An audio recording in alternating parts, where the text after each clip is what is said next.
Roger Waters would leave Pink Floyd in 1985 after creative differences. Waters by this point considered the band to be, and I quote, a spent force creatively who wouldn't be able to exist without his presence. His departure would set off a nasty legal battle between himself and Pink Floyd's label and its ex-members over the continued use of Pink Floyd's name. Waters' lawsuit was based off a contract clause called leaving member. Waters' ex-bandmates disagreed, claiming that Waters couldn't rule the band was dead or no longer an entity since they were still creating new music. Ex-bandmate of Waters, David Gilmour, would tell Phil Sutcliffe, "I'm 40, I've slogged around America, Europe, and the rest of the world. I don't feel old except when I think about starting all over again without the name Pink Floyd." Roger Waters soon brought legal action against his former label EMI Records and his band members in 1986. Waters would tell an interviewer, "My QC told me that the kind of justice I was after I could only get from the public. The law is not interested in the moral issue but in the name of a piece of property." Waters' lawsuit would eventually be settled out of court with his ex-bandmates, and one of the points of the agreement was that the band wasn't allowed to use the inflatable pig unless they paid him $800 per gig for each time they used the prop on stage.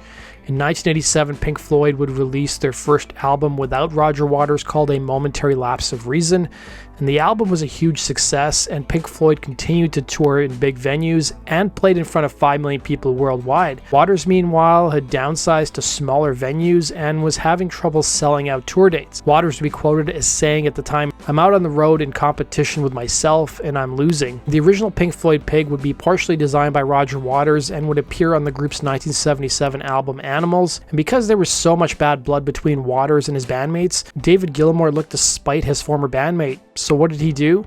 Well, he added a pair of testicles to the pig, so it was enough of a change from the original pig that the band didn't have to fork over $800 each time they used the inflatable pig on their tour dates in 1987 and 1988. David Gilmour would talk to Mojo Magazine in 1995 and was asked about the pig, to which he responded, "We agreed to pay him to clear us in regard to any rights he may or may not have had in various effects, including the pig and odd bits of animation by Gerald Scarfe." Roger had gone round these people buying these rights and placing them in a company he owned. However, we never agreed that he owned the rights. Pink Floyd, all of us had commissioned those pieces of work and paid for them.